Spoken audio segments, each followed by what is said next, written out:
Hello everyone, good evening. My name is Raffy Reyes and today we're going to talk about comparative politics. And the two countries for our choosing for today's topic is Japan and Palestine. So before we're going to go to the main course of the discussion, first I will do a short trivia and introduction for the two countries. So let's start with Japan. So in Japan, the country is known as the land of the rising sun, and it has 6,852 islands. Japan is famous for its immaculate gardens, which are meticulously planned, well maintained, and are considered as a high standard of art. And the Japanese are known to live the longest. They have the highest age expectancy in the world, which is 84, which makes them the highest in the world. And in Japan, the bow is an important form of greeting, and the Japanese people work hard to perfect it. And the depth of the bow is significant because the lower it goes, it means more respect. So that's it for a short trivia of Japan. So let's move to Palestine. So in Palestine, the population over there is majority of Muslims, although there are also a large number of population of Christians as well. And in Palestine, Christmas is celebrated 3 times each year. First in December per Western tradition, and the next is in January 6th per Greek Orthodox tradition, and finally on January 18th per Armenian tradition. And for many centuries, olive has been the central part of Palestinian life, culture, and tradition. 45% of land in the country is dedicated to olive trees. It is no surprise that they are highly revered and treasured aspect of Palestine's identity. And Palestine is also known for the most beautiful wildflowers in the world, popping into existence mostly in April and May. This includes irises, jonquils, wild poppies, and other vibrant species of flowers which paints the colorful hillsides during a short spring season. So that's it for the short trivia or introduction for the two countries. So next, we are going to discuss the democracy index of the two countries. First, let's start with this one. So this is table 6. This is credited to the EIU or the Economist Intelligence Unit for creating table. So this is the table 6, which is the Asia and Australasia sector. These are the countries here, and we're going to have a zoom in on Japan.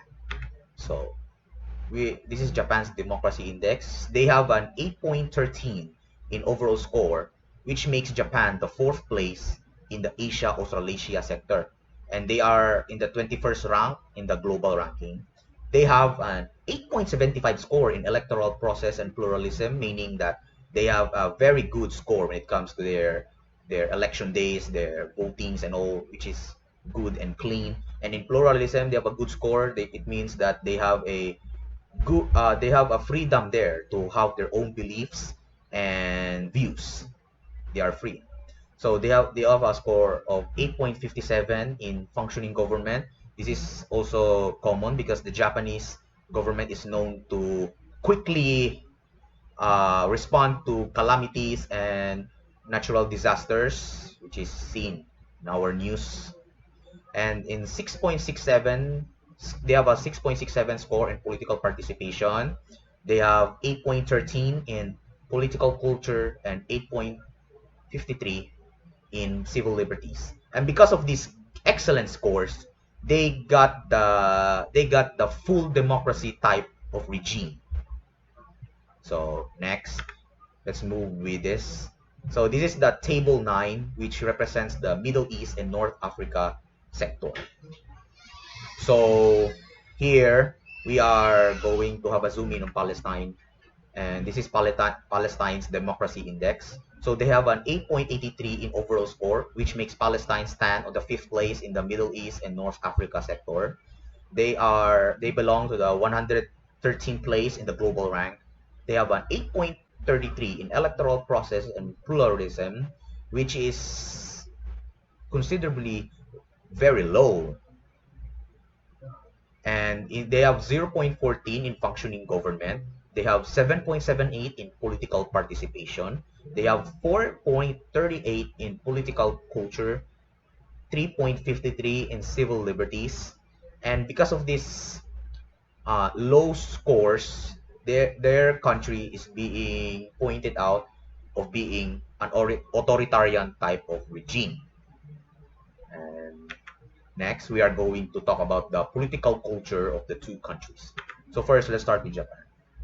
So political culture in Japan is known to be stable for the past years, which also results being the country being considered as full democracy. The country is known to be under the Liberal Democratic Party, which is the massive party in Japan. And the stability of politics is an ensured guarantee over there because the people over there are enjoying freedom, peace, and prosperity. So Japan is considered as a unitary parliamentary constitutional monarchy, meaning it is where the emperor is the head of the state while the prime minister is the head of the government. And statistics show that Japan has a high percentage in terms of political culture, which makes it clear that the country has a high regard in terms of their political attitude, practices, and sentiments. And next is Palestine. In Palestine, there is a major political problem which exists currently, and it is because of this problem that the guarantee of a political stability is still a long way to go. And in Palestine, there are two big major political parties known as Fatah and Hamas, and they are in conflict with one another. Although the two parties is known to have the same goal, which is the Palestinian borders of 1967. However, the rest are all different because the two parties have different sets of views and ideologies. And because of these different sets of views and ideologies, they are in conflict with one another in Palestine. And their political culture over there is not so stable because there is a mass diversity which is common there in its political history because of the long ongoing conflict. The conflict between the Israel and Palestinian started in the late 1940s and it is still ongoing up to this day. And it causes a mass diversity in there and many human rights violation and terrorism. And Palestine's political culture is known to be unstable as the country is considered authoritarian. Yes. So next is present condition. So Japan and Palestine. Comparing the two countries in terms of their present conditions is easy to do because current situations shows us that the two countries are really different from each other in terms of political stability and culture. Japan, on the other hand, is basking on its political stability, stable democracy, freedom, peace, and prosperity.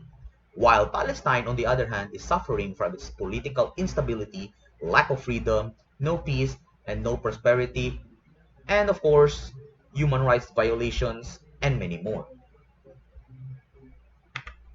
So, comparative indicators and insights. So, in Japan, this the first link here in number one. This is where I got the idea of Japan being upgraded to being full democracies. This is the link. This is where I got my sources. And in the second link, this is where I got my introduction for Japan and its trivias and trivias. And the third here is where I learned more about the Japanese democracy and their political culture in a comparative perspective. And in the fourth is the basic task of Japan's foreign policy and diplomacy positively, which is contributing to the world peace and prosperity. This is where they are known to be how to manage their foreign policy in terms of uh, talking and negotiating to other countries. So that is in my Japan, my reference use for Japan, and my reference use in Palestine is here. So in number one, this is where I got the facts, the trivias of Palestine. And number two, this is where I got my ideas of the two major political parties, Fatah and Hamas, and their same goal and their different sets of views and ideologies. And in number three, this is where I got the the idea of the Israel-Palestine conflict, which is also the big contributor of why the country is under such political diversity, mass diversity, and many more. So I'm going to share a small insight about my insight about Japan and Palestine. So basing on the readings, it is known that the Japanese have been really in a political, trying to have a political stability in their country. It is seen even in the real world scenario where the Japan is trying to make amends with other countries. They're trying to make peace, not just outside of the countries, in relationship with other countries, but they are also trying to make peace within themselves inside of their country. This is why they are having a stable democracy because the people are also cooperating with the government. They are following orders and all, making sure that the stability of their community is stable and well. And because of this, their political culture as well is considered as healthy and stable.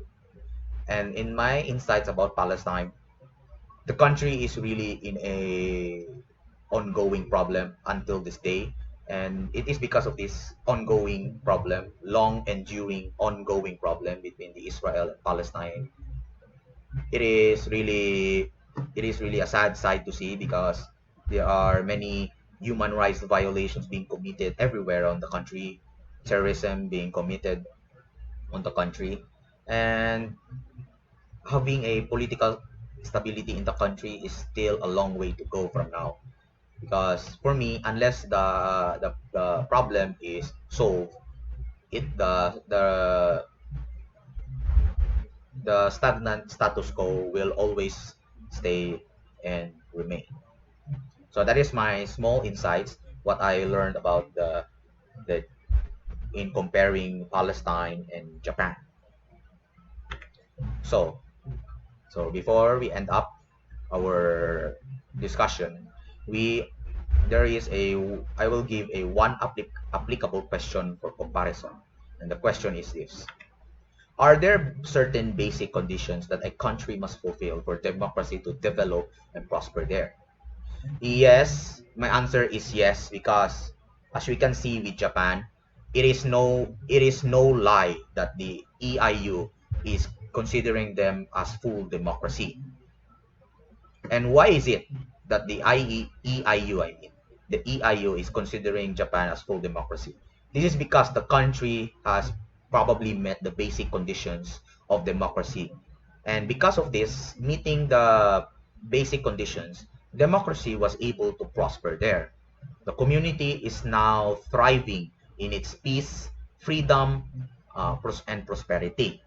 So, and however, in Palestine, the the basic conditions of democracy is not being met over there, as the country is indeed under an authoritarian type of regime basing on EIU's uh, recordings.